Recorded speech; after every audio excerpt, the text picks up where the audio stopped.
যারা আচার প্রেমী আছে তাদের একবার হলো এই আমড়ার আচারটা ট্রাই করা উচিত। আর এই আচারটা বানানো খুবই ইজি, আহামরি তেমন কিছুই না। আমরা অ্যাজ ইউজুয়াল আচার যেভাবে বানাই ঠিক সেভাবেই বানাইতে হয়।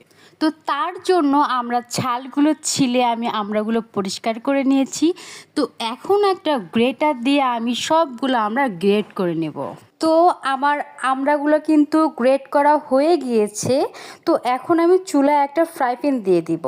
ফ্রাই প্যানের মধ্যে 5 ফোড়ন আর কয়েকটা শুকনো মরিচ দিয়ে ভেজে এটা কিন্তু আমি ব্লেন্ড করে নেব।